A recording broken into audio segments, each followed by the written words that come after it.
네, 뉴욕 증시 금요일에 전반적인 하락세가 나와줬습니다. 거기에다 기술주의 하락이 조금 더 커서 오늘 국내 증시에 부담이 되고 있는데요. 자, 얼마만큼 영향을 미칠지 오늘도 미리 알아보겠습니다. 자, 오늘 연결고리는 유한타증권의 송태현 과장입니다. 과장님, 어서 오십시오. 네, 안녕하세요. 네. 자, 오늘 과장님과 볼 주제부터 공개하겠습니다. 오늘의 주제입니다. 자, 3고 현상 속 위험자산 줄이기. 자, 세 가지가 높다라는 얘기죠. 뭐 대표적으로 에너지, 그리고 고금리, 고환율 뭐 이런 거 계속 얘기가 나오니까 그 얘기 같아요. 좀 자세히 들어볼게요. 잭슨홀 미팅이 오다 보니까 결국은 매크로 현상들이 다시 한 번 더 수면 위로 올라오게 되는 그렇죠. 네, 뭐 이런 부분이 나오고 있다라고 보시면 될 것 같고요. 잭슨홀 미팅에서 과연 지금 주목되고 있는 것이 금리 인상 속도가 결국은 더 빨라지겠느냐 이거기 때문에 어차피 올릴 거. 그런 부분에 있어서 일단은 시장이 한번 차익을 뭐 발생시키기 위해서라도 이런 부분에 더욱더 워닝 시그널이 나오고 있는 것이 아닌가라고 생각을 해볼 수 있는 것 같습니다. 네. 그래서 일단 3고 현상 중에 가장 먼저 첫 번째는 에너지인데 유가는 사실 뭐 고까지 부르긴 좀 어려워요. 한 130은 가야 고라고 할 수 있는데요. 그렇죠. 바닥에서부터 다시 한 고개를 들고 있다. 이 정도로 보시면 될 것 같은데 네. 그보다는 천연가스 가격이 계속 문제가 되고 있습니다. 그렇죠. 러시아 쪽. 천연가스 가격이 지난 금요일 시장에서도 1% 정도 상승이 나오게 되면서 전반적으로 좀 좋지 못했다라고 보시면 될 것 같고요.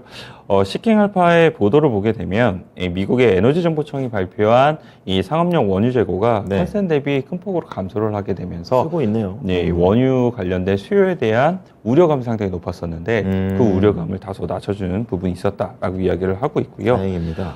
그리고 독일의 라인강 수심에 대해서도 여기 이야기를 하게 돼요. 무슨 관계인가요?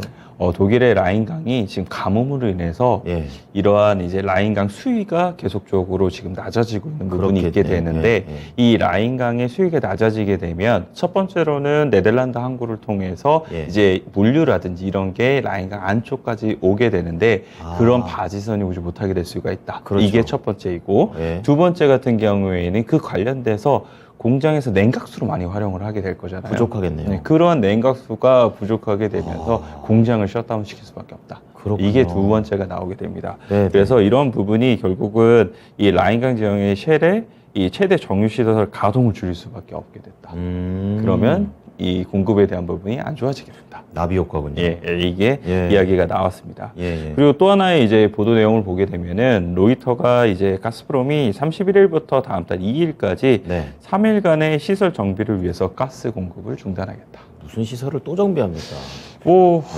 시설 정말 이 정비일지는 모르겠지만 네. 그래도 계속적으로 이런 이야기가 나오고 있고 부담이네요. 그것은 천연가스 가격에 대해서 다시 한 번 더 상승이 나올 수밖에 없게 만드는 뭐 이런 분위기가 되지 않을까라고 생각을 해볼 수 있는 것 같습니다. 네네. 그래서 에너지 관련된 부분이 첫 번째로 지금 다시 한 번 더 도마에 오르고 있다라고 보시면 될 것 같은데 예. 그래도 지난 금요일날 미국 시장에서는 그렇게 크게는 많이는 움직이지는 않았어요. 뭐 쉐보론이라든지 엑스모빌 그리고 이런 LNG 관련된 대본에너지라든지 이런 기업들 같은 경우에는 보합권에서 움직였던 부분이 있었었고요. 네. 다만 이제 옥시덴탈 페트롤리움 같은 경우에는 버크셔 해서웨이가 지분을 추가적으로 50%까지 이 증가를 시킬 수 있는 이런 허가 요청을 했었었는데 개별 이슈였군요. 그게 승인이 되었다라는 이야기가 나오게 되면서 한 10% 가까운 상승이 나왔었는데 네. 일단 이 부분이 계속 원식으로는 주기는 했었지만 지난 금요일 미국 시장에서는 그렇게 크게 반응을 하지 않았다. 이렇게 보시면 될 것 같습니다. 네.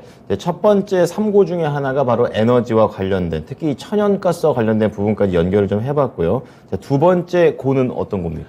두 번째는 금리 이야기를 좀 드리고 싶어요. 네, 급등나겠죠. 네, 지난주 금요일날 보게 되면 금리가 다시 한 번 더 강하게 이제 올라오는 모습을 보였었고요. 미국 10년 국채 금리가 10bp 정도가 올랐기 때문에 세게 왔네요. 그런 부분에서 일단은 금리 쪽이 많이 안 좋았었다. 반대로 금리가 올라가게 되면 결국 기술주가 안 좋을 수밖에 없다. 이게 순서죠. 이제 네, 맞아요. 연동이 될 수밖에 없기 때문에 이게 지난주 금요일 날 있었던 시장의 뭐 큰 그림 중에 하나이지 않았나라고 보시면 될 것 같습니다. 네. 그리고 연준 인사들 같은 경우에는 계속적으로 매파의 발언들을 내오고 있는데 리치몬드 연은 총재인 토마스 바킨 같은 경우에도 인플레이션을 2% 목표로 되돌리기 위해서 필요한 조치를 이제 취하게 될 건데 긴축. 인플레이션 통제할 방법이 있고 하지만 그 과정 속에서 경기 침체가 발생 가능하다.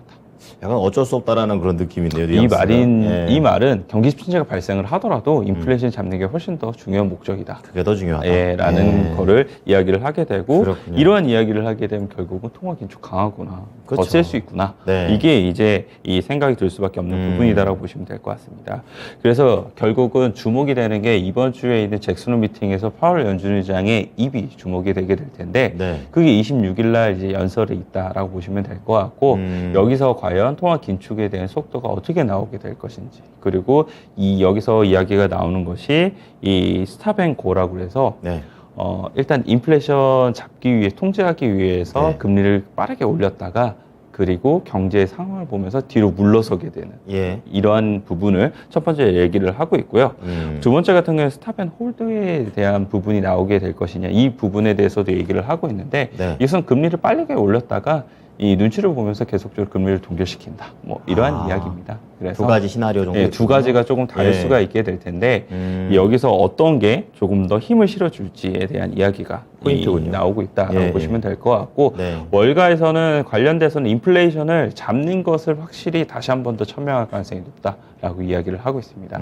하지만 9월달 FOMC 회의에서 50bp냐 75bp냐 여기에 대해서는 답변을 안 할 가능성이 상당히 높아 보인다라고 지금 월가에 쓴 이야기를 하고 있고요. 네. CME 패드워치에서 보게 되면은 가능성이 어때요? 역시나 50bp 관련돼서 인상 확률이 59%, 네. 75bp 관련돼서는 41%. 왔다 갔다 하는 비슷한 것 같은 느낌인데. 뭐 예. 이 상황에 따라서. 연준 의장의 예. 이제 발언에 따라서 예. 이런 확률은 확실히 뭐 뒤집힐 수도 있는 부분이 상당히 많기 때문에 그러네요. 시장도 그만큼 지금 주목을 좀 하고 있다. 이렇게 보시면 될 것 같습니다. 네.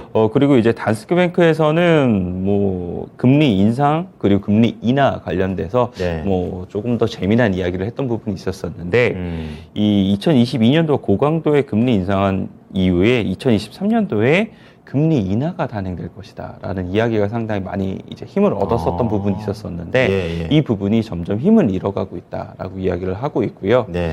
2023년도에 금리를 인하하기보다는 눈치를 보면서 정말 인플레이션이 잡혔는지 이 부분을 보기 위해서 금리 동결을 하게 될 것이다. 라고 이야기를 하고 있습니다. 그래서 금리 인하에 대한 목소리가 높아지면서 증시가 반등이 나왔었는데 그쵸. 그 반등이 되돌림이 나올 수도 있다는 것을 단스크뱅크는 이렇게 이야기를 했다라고 보시면 될 것 같습니다. 그렇군요. 자, 마지막으로 환율 얘기가 남은 것 같습니다. 환율 쪽에서는 어땠습니까?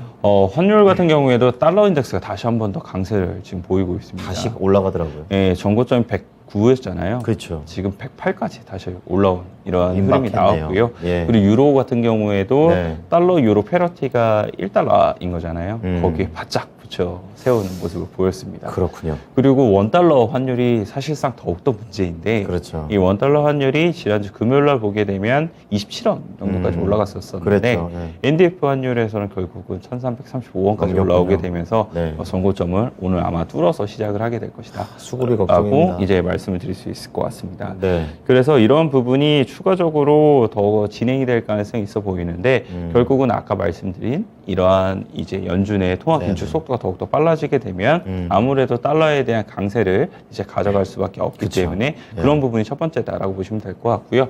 두 번째 같은 경우에는 유럽 침체에 대한 부분 때문인데 예.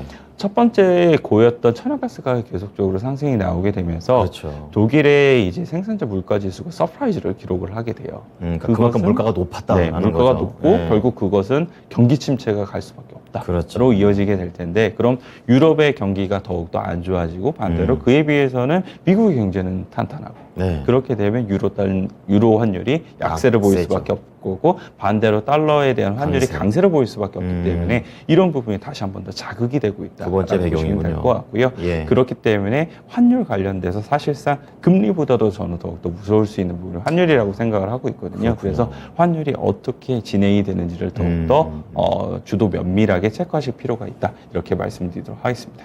네. 자, 그러면 뭐 종목이라든지 기술주들의 흐름, 뭐 지켜봐야 될 종목들 어떤 게 있었습니까?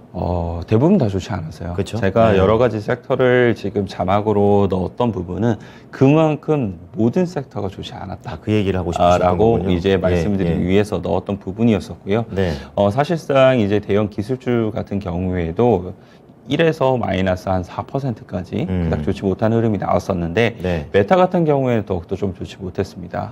메타가 4%에 가까운 하락이 보였었는데 모건 스탠리에서는 릴스가 이제 전반적으로 더욱더 이 메타 안에서에 대한 점유율이 이제 다른 인스타그램이라든지 아니면 페이스북 대비 늘어나고 있는데 네. 리스가 이제 다른 이제 플랫폼 대비 수익화 모델이 조금 적기 때문에 그런 부분에서 성장이 둔화되지 않겠느냐. 라는 이야기가 나오게 되면서 중요하죠. 목표 주가를 상당히 많이 낮췄다라고 보시면 될 것 같고요. 네. 그 다음에 보시게 되면은 이제 반도체 관련돼서 필라델피아 반도체 지수가 2.8% 정도 하락이 괜찮네. 나오게 됐습니다. 예. 엔비디아가 5% 정도 하락이 나오게 되고 마이크론 테크놀로지가 4% 그리고 어플라이드 머티리얼즈가 3.3% 정도의 하락이 나왔었는데 예. 엔비디아가 사실 이번 주에 실적 발표가 있게 되잖아요. 그렇죠. 그래서 과연 거기서 어떠한 또한 가이던스를 이제 제시를 하게 될지 그리고 실적을 이제 공개를 하게 될지 이 네, 부분이 결론적으로 반도체 관련돼서는 뭐 턴어라운드가 좀 나올 수도 있는 부분이지 않나라고 생각을 해볼 수 있는 것 같습니다. 중요하군요. 그리고 어플라이드 머티리얼즈가 목요일 날 장 마감한 이후에 실적 발표를 했었었는데 네. 그 실적 나쁘지 않았었거든요. 그렇군요. 그럼에도 불구하고 미주에서는 이 매크로 환경성에서 자유로울 수 없다라고 이야기를 하게 되면서 목표 주가를 하향 조정을 했다라고 보시면 될 것 같고요. 예. 그 외에 이제 신재생 에너지 같은 경우에도 미국 증시에서 계속적으로 좋았었는데 그랬죠. 정책도 관련된 있고. 종목들이 태양광 같은 경우에도 ETF가 3% 정도 하락을 하게 되고 네. 그리고 수소 관련된 플러그 파워라든지 아니면 퓨어스 에너지 같은 경우에도 5에서 8% 정도 하락이 나오게 됐습니다. 네. 그 외에도 이제 필수 소비재에 관련돼서 타겟이라든지 아니면 월마트라든지 이런 기업들 같은 경우에도 1.5%에서 3.5% 정도 하락이 나오게 되면서 이런 소비에 관련된 종목도 좋지 못했었고요. 그리고 뭐 이제 그 광물이라든지 이런 쪽도 상당히 좀 좋지 못했다 이렇게 보시면 될 것 같습니다. 네. 자, 전반적인 하락세가 나왔습니다. 뭐 깊다라기보다는 전체적으로 약간 눌렸다 정도의 느낌으로 와닿는데요. 자, 그래서 오늘 이런 상황에서 봐야 될 종목 골라왔습니다. 오늘의 종목 공개합니다. 네, 고려 신용정보가 되겠습니다. 금리 쪽으로 좀 보신 것 같습니다. 네, 금리에 포커스를 맞췄던 예. 부분이었었고요. 금리가 올라가게 되면 네. 아무래도 부실 채권이 많아질 수밖에 없겠죠. 그렇죠. 그렇게 네. 되면 채권 추심 관련돼서 더욱더 일이 드러날 수가 있겠죠. 그렇죠. 네, 그러한 네. 관점의 투자 아이디어를 활용했다라고 보시면 될 것 같고요. 그렇군요. 고려신용정보 같은 경우에는 채권 추심 관련돼서도 계속적으로 지금 마켓쉐어율이 올라가고 있습니다. 2010년도 같은 경우에는 한 9% 정도의 이러한 MS를 가지고 있었었는데 2021년도에는 이것이 21% 정도까지 이제 많은 부분 증가를 했던 부분이 있었다라고 보시면 될 것 같고요. 네. 다만 이제 한 가지 좀 말씀을 드리고 싶은 것은 이것은 사실상 투자의 아이디어이고 그리고 이 금리 관련돼서 포커스가 맞춰지게 될 때는 주가에 대한 흐름이 상당히 빠르게 움직일 수 있는 부분이 있기는 한데 네. 그것을 제외하고 나서는 사실 실적에 대한 추이라든지 이런 부분을 봤을 때 메리트가 크게 떨어지는군요. 증익은 되지 않고 있거든요. 그렇군요. 예. 그래서 이것을 뭐 버이앤홀드의 전략을 사용을 하시기보다는 네. 변동성을 이용한 매매로서 활용을 아. 하시는 것이 더욱더 좋지 않을까 이렇게 생각되고 있습니다. 전략이 중요하다라고 말씀을 좀 해주셨습니다. 11,250원인데 금요일 날 4%나 급등했네요. 뭐 아무래도 예. 그런 부분이 일정 부분 사실 반영이 된 것이 아닌가라고 생각을 해볼 수 있는 것 같고요. 오늘 사실 대부분의 종목들이 좀 좋지 못할 가능성이 높잖아요. 그쵸. 그런 점을 생각해 봤을 때 오늘 오전에 예. 이러한 수급에 대한 부분이 조금 더 집중적으로 나올 수 있지 않을까 이렇게 생각을 하고 있습니다. 네. 자, 고려 신용정보 관련해서 전략까지 말씀을 드렸습니다. 오늘 내용 잘 참고하겠습니다. 고맙습니다. 네, 감사합니다. 네, 지금 송태현 과장과 유한타증권 송태현 과장과 함께 한 내용이었습니다. 오늘 금리와 관련해서 고려 신용정보 말씀을 드렸으니까요. 잘 참고해 보시기 바랍니다. 네, 지금까지 투자 판단에 도움이 될 수 있는 정보를 제공해 드렸습니다. 하지만 특정 종목의 상승과 하락을 보장하지는 않으니까요. 이 부분 참고해 주시기 바랍니다. 오늘 하루도 성공 투자하십시오. 고맙습니다.